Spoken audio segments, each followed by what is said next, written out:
Hello there, this is Nile from Toolshelves and welcome to this new video. So today we're going to have a look at the updated Stadium content that you can download from our website.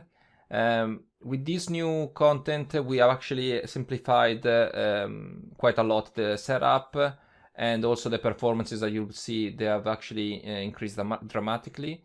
So before, with all the features and the old state machine that is still available though in this version, you had to do a lot of trickery, like you have to spend a lot of time in setting up, how the simulation was run, all your agent types, the layout and so on. But now, because of the new XP animation, the setup can be simplified because you really have the flexibility of actually using the power of your GPU.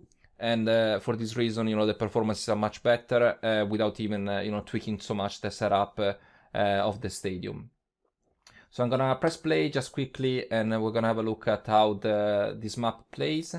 A quick word about my setup. So I have in my workstation I have a 24-core Threadripper, 64 gigs of RAM, and an RTX 2080. So although my setup is quite good, if you have like a better video card, you can really push the performances of of any stadiums, because of course the GPU is being used. And the better GPU, of course, the better performances you're gonna have. So as you can see here, the FPS is quite high. I can even show big chunks of the stadium and still be above 70-80 FPS. I can even go up here, showing the entire stadium and still not dropping below 60 FPS. And of course, again, if you have like a huge setup with many more agents, you can still, if you have a better video card, have like good performances because of the new features. So let's go down here. So later we're gonna show you how you can change the color of the crowds, how you can, trigger them and so on. One thing to know is that, before, with the previous version of this content, the agents up here where you were like different agent types. So we have a simplified version of agents here, and also we have like some static agents, so agents that were not moving at all. But now, again, because of the state machine XPU and the XPU animation, we are actually using the same agent type, so that even the prepping of the assets is much simpler. So we have some color variations, we have a prop there, and so on. Okay, so this is it. Let's have a look at the assets now as first thing. Okay, so for the assets, let's have a look at the band first. So we're gonna go in the main stadium folder here. We'll see first the skeleton. So as you can see here, we have the skeleton with some standard Unreal skeleton with some setup for the agent skeleton. So the pelvis, the legs, and so on. If you had a look at this content before with the previous versions, you might remember that there were some extra setup, but you don't need that anymore with this version of Atom, so ignore that, forget about that now. So this is the skeleton, is quite simple. Then we're gonna have a look at the mesh. So the skeletal mesh, we have the LODs set up. This is very important, so please remember to have the LODs. And as you can see here on the LOD 2 and 3, we don't have the shadows. I really tailored this setup to be, to work nicely on my workstation. But if you have like a better hardware, you can go in here, and maybe enable the shadows on even these LODs. And also, as you can see here, the percent of triangles and also the max bone influence, like the max bone influence is 1 for the LOD 2 and 3.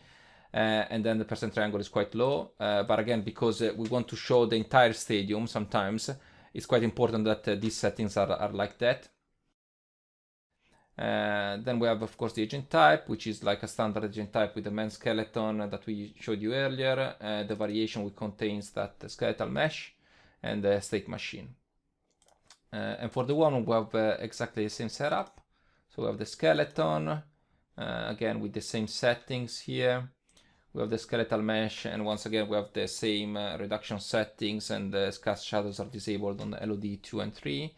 And that's it really. So we have the agent type. Again, it's quite simple now, so just make sure that your skeletal meshes have the right reduction settings for the LODs. Then we have this material here. So for the woman is instancing this lower material that we're gonna have a look in a second. And you know, here we have some textures that we are using for overriding the textures that we have in the main material.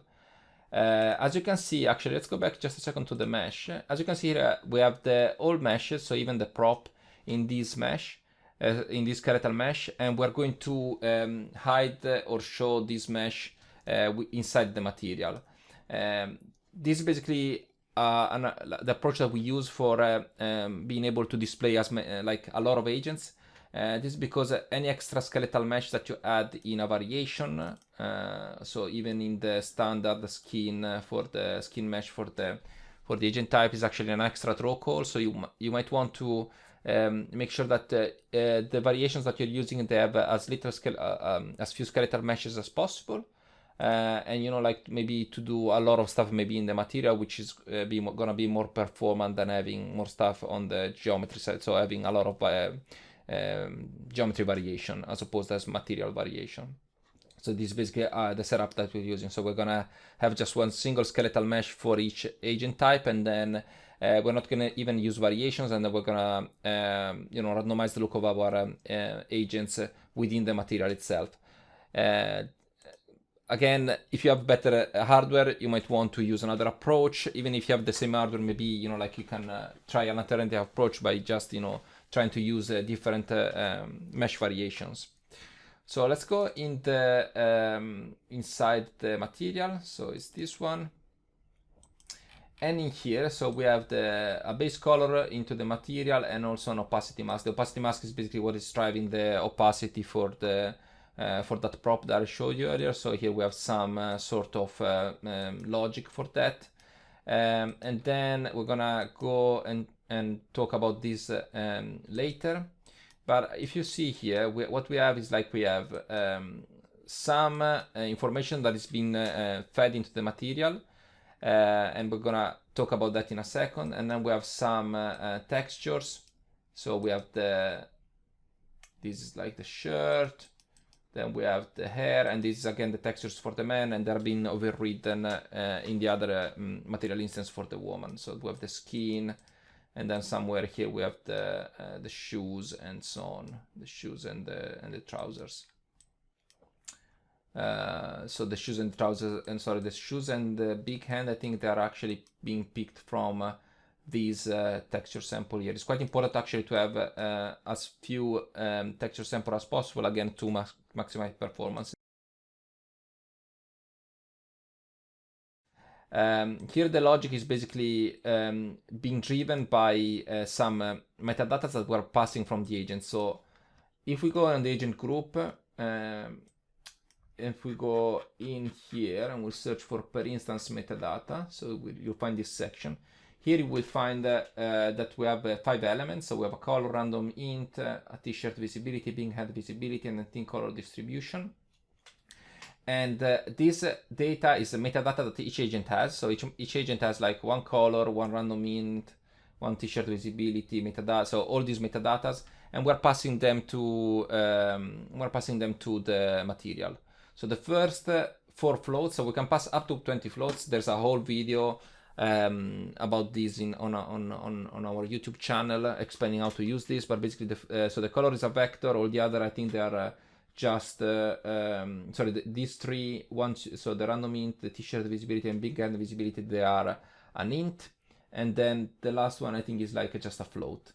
So we can pass up to 20 floats. So we're gonna, in this case, we're passing 3, 4, 5, 6, 7 floats to the material. The first 3 floats are being accessed by the particle color, and the other particle color nodes, and then the others are being accessed by the dynamic property. If I can find it somewhere, it's dynamic parameter, sorry. So all the others are being accessed by this node. So here, if you want to go in here and have a look at the material, what we're actually doing is like we're driving the look of the agents by passing these metadatas to the material. So depending on the color, the color is actually the t-shirt color, so it would be red or blue in this case. Then we have the random int, which is like drives which t-shirt, if the the color is not being, sorry, the agents are not actually showing the team color, which t-shirt should I use or which sweater should I use. If the t-shirt visibility is actually what drives the visibility for the t-shirt or sweater. The big hand visibility is what drives the visibility for the hand, and then the team color distribution actually drives the distribution of how many agents I want with the team color, or as opposed as like standard clothes and so on.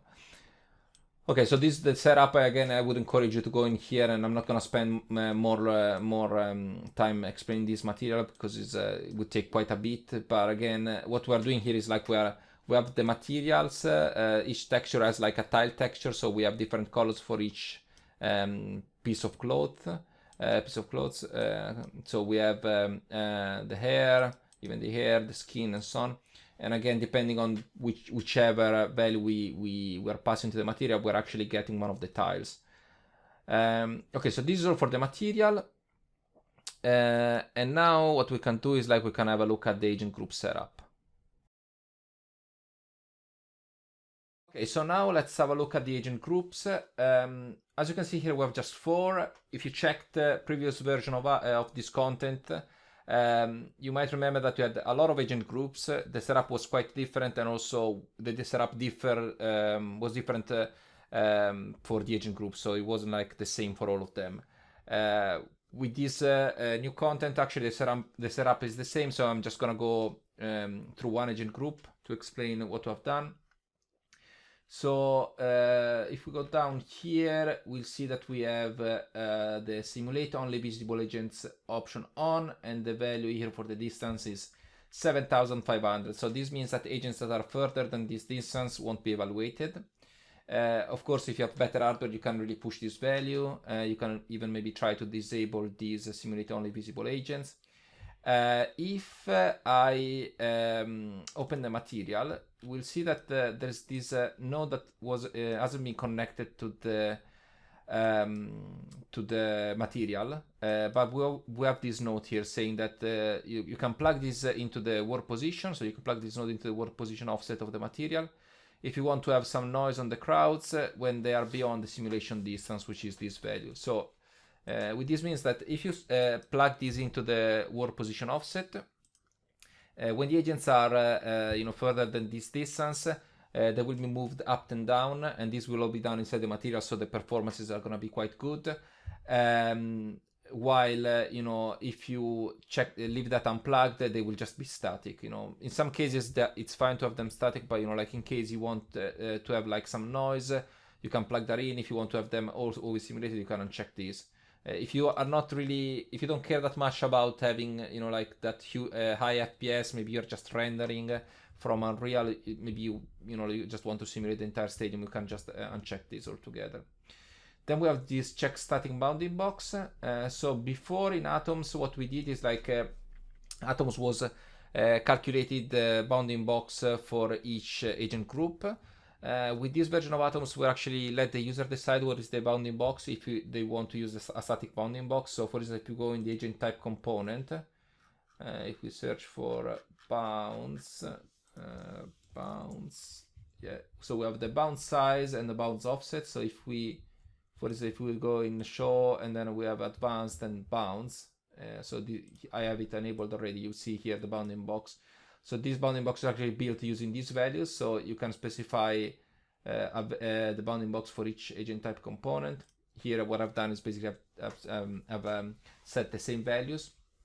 So of course the bounding box is different for each agent group. So for instance, here we have a different one.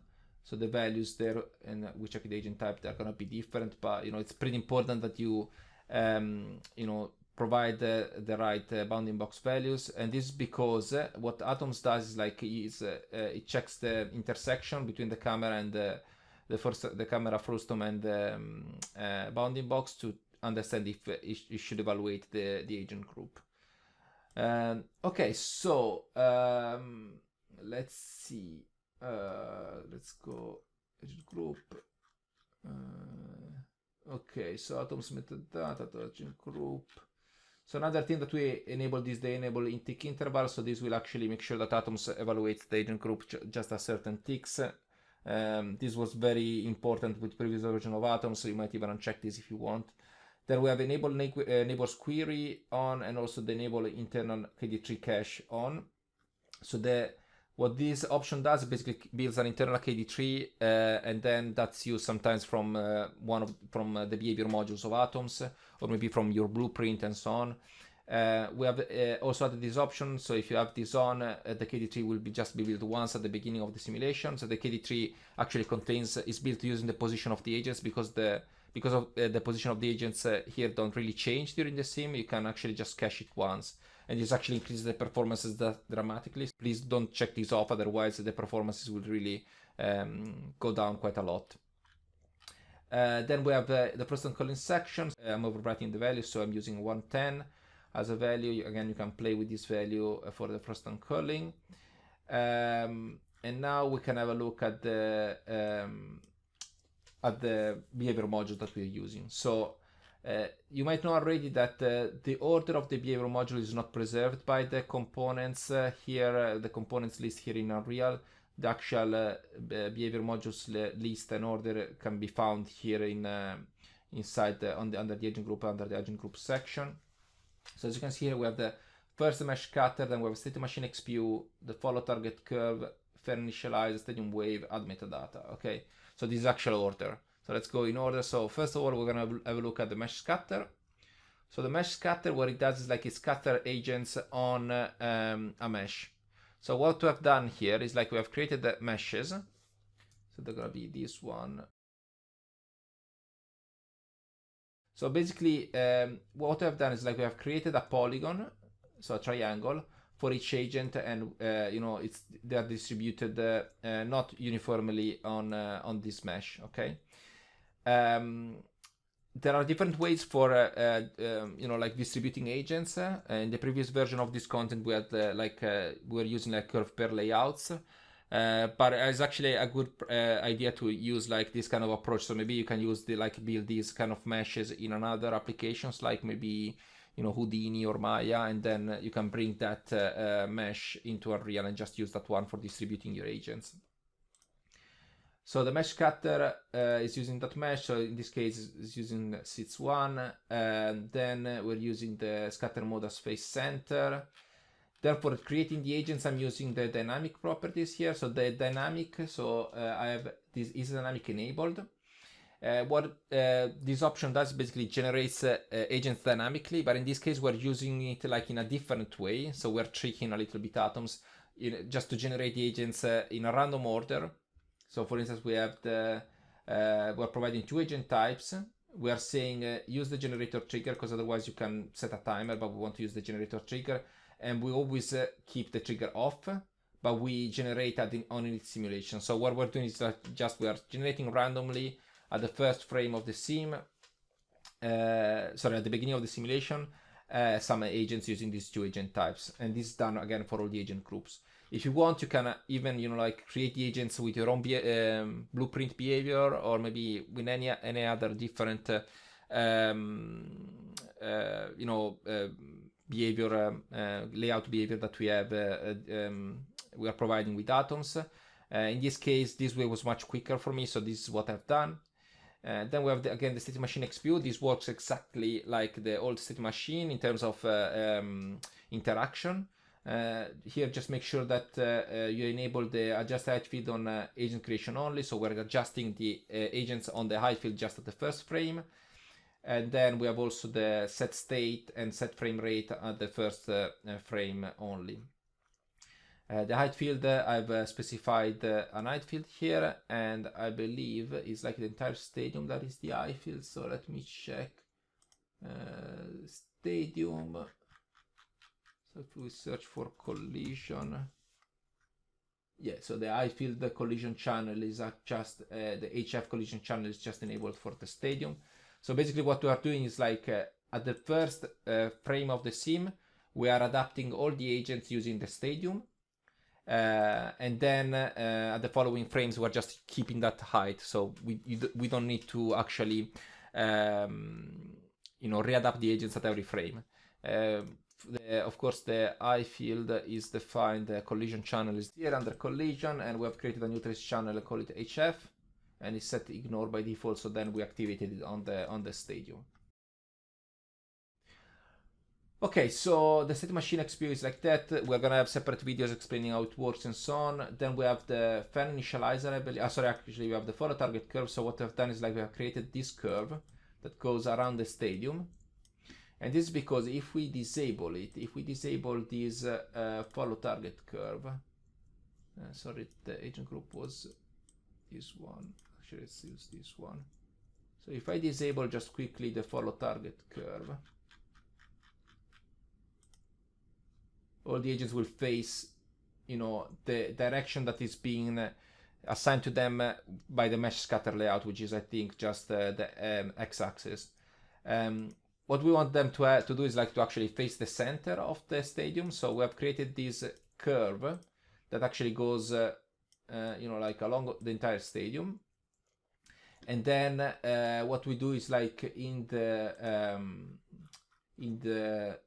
behavior module, we assign that spline, and then we say don't align on any frames, means just align just at the first frame of the sim. This is animated, being off means that the curve is not animated, so we don't actually rebuild it at every tick. So yeah, just make sure that this one is off, and the agents will be aligned just at the first frame. Then we have the fan initializer. So the fan initializer is a blueprint behavior that I have somewhere around here. And what it does is basically just sets some random values that are used mainly for the by the material, but also I think it's the state that is initializing. So for instance, we have we're creating a random stream seed and setting the seed value. Then we're iterating through all the agents. Then we're setting the scale, so we're randomizing the scale a little for the agents so they don't look all the same. Then we are, and these values are actually being passed by from these parameters here, so you can even tweak them here. Then we have we're setting t-shirt visibility, the big hand visibility. So these are, again, there are all the values that are going to the material. Then we have the team color distribution, and this value would go between 0 and 3, I think. And I think the closer it is to 3, the more agents we have with the color t-shirts. And then we have the random int. We assign the color that is being assigned here by this value here. So it's like a static value. But then this is then cached as a metadata on the agent, so you can even change this assimilation time. Then we change the state, and the state is being picked by a list of initial state that we consider valid initial state. So they're going to be this one, so 0, 2, 3, 4, and 5. So in this way, basically, what this behavior module does, as you can imagine by the name of it, is just is initializing all the agents on all the agent groups. Then we have this add behavior module, which is adding this for script transition metadata on the agents. So it's Boolean, and we set it to false, and we just create it assign it when the agents are being created. And this is used by I think the stadium wave module. So you have to assign it to the agents and set it to false if you want the stadium wave to actually work properly. And then we have the stadium wave again. And this is a module that actually handles the wave of the agents during the simulation. One other thing, so as I said, here we are using a mesh scatter, so each agents are using a mesh scatter. Just to give you a quick idea what you could use otherwise, so we could use with different layout modules. So we have a grid layout. So let's assign the man, and here you can change the size of the grid if you want. So this is one way to create agents. Another way would be to use a different module. So maybe we can use the stadium layout. Stadium layout module is quite cool because you can actually create a layout for a stadium, and then you can disable sections of the stadium. So we can disable everything, not that one, maybe these two. And if you have like a section that is, like is not bent, like it's not curved like most of the sections of these stadiums, you could just use the stadium layout. You can change the number of steps. So let's say I have 10 steps, and then change the distribution, the spacing between the agents, and in this way you can really, add the agents on a specific shaped stadium. Then another way is to create two splines like this. So I'm gonna take this one, and I'm gonna move this, and like this, and then we're gonna duplicate this curve. So we have two curves here in my agent group now. This no, where is it gone? This one, no, this one. Okay, so if I go curve pair layout, and I say I want again my man, and I want this spline and this spline, basically the agents are being created between these two curves. So this is what actually we used in the previous contents, in the previous content of for the stadium. But this again can be quite a tedious work, because like you have to create curves in the stadium. Like instead if you have a quick way to actually generate those meshes, is actually going to simplify your the layout process quite a bit. Okay, with the curve per layout, then you can decide how the agents are facing. So you can say maybe you can even say I want 5 rows. I want them to look in the other way, and then you can even revert it. I think somewhere there should be like a invert direction, so even this module is pretty powerful, but again it's a bit more work to set up your crowds. So if you have a mesh, of course it's much quicker. Okay, so let me delete all this stuff. So that one, and then this one, and this one. And yeah, basically this is it for the agent groups. Now we can have a look at the blueprints. Okay, so now let's have a look at the utility blueprints that we have created. So here we have just a few. In the previous version of Atoms, we had like a lot of them just to customize the agents. But now with the behavior modules that we have created here, the fan initializer, and all the other options that we have in the behavior modules, plus the state machine XPU, we don't really need to have that many. So here we have a blueprint function for blueprint utility, for adding the stadium wave module to each agent group that is selected. We don't actually, you won't need to use it because I've already added the stadium wave to each agent group. We have a function for getting the behavior module depending on a class. You can also print the total number of agents. So if I select them all, I go scripted action and say print total number of agents, and I go in the log.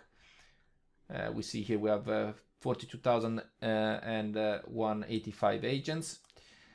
And then here we have this refresh agent group utility for refreshing the agent groups. In case maybe you change the I field and you want to see your agent groups refreshing in the editor, you can just use the refresh agent group utility.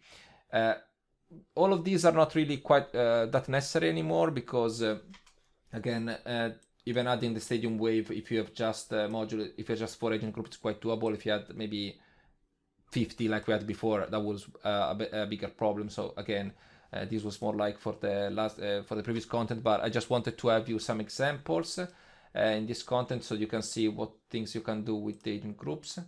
So this is basically the utility behaviors, and we have the blueprints for the level, and this is basically mainly used for interacting with the agents. So begin and end play, we're storing some values and showing some stats. So we're maxing the FPS so we can play at more than 60 frames per second. Then we're initializing this actor, which is the selector pivot. And then here we're storing some status for the gamepad that we're gonna use later. For the team color, again here, if you so basically later we're gonna see that if we are pressing the D-pad for the left D-pad, then basically we're seeing that the agent, this indicator is displaying in our level, and then we can change the color of the agents in the stadium dynamically, and we'll show you with this. So basically with this button, I'm gonna have an Xbox controller. So if I use the X, Y, A or B button, we're gonna be able to use different colors on the agents, set different colors on the agents. You can also trigger actions. So here, for instance, if you press, so if you have the indicator on and then you press the left shoulder and then any between the B and Y buttons on the Xbox controller, what we're gonna do is we're gonna get all the agents that are agent groups that are intersecting with the indicator, and then we're gonna trigger depending on which button. So if you press the Y or B, we're gonna trigger an animation on the agent group. So as you can see here, we have depending on basically if we're gonna press one of the two buttons, we are basically running two nodes called play animation XPU in both cases. So in this case, we're gonna basically say we're just scored. We just want to trigger the score clips on all the agent groups. We can specify, a delay value. So here we have 1 and 5 for the man, and then 1 and 10 for the woman. If you specify an agent type, what this does is basically just filters this play animation XPU. It just filters all the agents that are not using, filters out all the agents that they are not having this agent type. So they're not going to be evaluated. We're not going to play the animation on all the other agents. So basically all the lower man agents are going to play these clips, while all the women are going to play this clip. Then you can say a minimum or maximum number of loops. Of course, if you use the same value, it's just gonna play like these two values are used for randomizing. So if you have this is like the mean value or the max value. So if you have the same value for the min and max, it's just gonna use always the same value. In this case, for the delay, we have different values. So we're gonna have a delay that can be between 1 and 5 in this case, and 1 and 10 in this other case. And the same thing really applies here. So here we have like the missed, so like they missed a goal, the crowd is gonna react in another way. And again, here we have the filter for the man and woman, and so on. You can also pass if you want to assign this new animation just to some agents with specific IDs. You can provide those IDs directly into the play animation XPU nodes. Okay, so and finally we have the stadium wave up here, I believe. Indicator movement is for showing the indicator. Yeah, we have the wave here. So depending on what you press on the again on the controller, we're gonna trigger the wave left or right. Okay, so now let's play again the map and let's see what that blueprint logic does. Okay, so now we're back into the onto the map. We're playing it. If you see here, as soon as I play, as soon as I press, I'm gonna show you this on the controller. We see that this indicator is showing. So now we can point at something like this one, and we're gonna press maybe the Y button. We're gonna change the color. So of course I'm using I've used the colors of the controller. So the Y is yellow, I can use X is blue, A is green, B is red. Again, this is not like a final setup. You can really use any kind of colors that you want. Maybe you are gonna have different controllers, but this is just to show you that you can actually change the colors during runtime. If I use also the right shoulder button here, if I press now the color, you see here we have different color being applied on a line of agents. Again, this may be not the best thing to see, but I mean, again, it's just to show you how you can even change the color, not just the entire crowds, just of some of the agents of even an entire group. Okay, so after that we can also trigger reactions. So I'm gonna press the left shoulder, press the Y button. I think this is like I think it's probably the miss. Yeah, this is the miss. We don't have many clips, so they pretty much look like the same, but like this, just to show you, if you have like different clips to play, then you can have like a better looking crowd with more randomization. can also press the right, and I think this is like the, yeah, this is like the cheering, so they're all happy. The crowd, the team has just scored. And finally, we can have a look at the wave. So when this is all finished. Okay, so now if I go in here and I press like left or right here on the D-pad, you see now the wave has started, and I can follow it.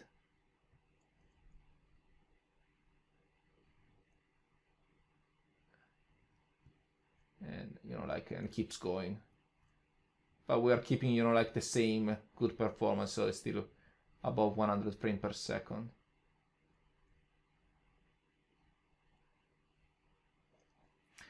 Okay, and this is it for this video. I hope you enjoyed it.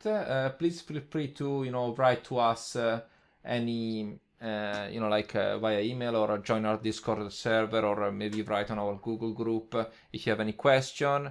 Anyway, I hope you enjoyed this video, and thanks for watching.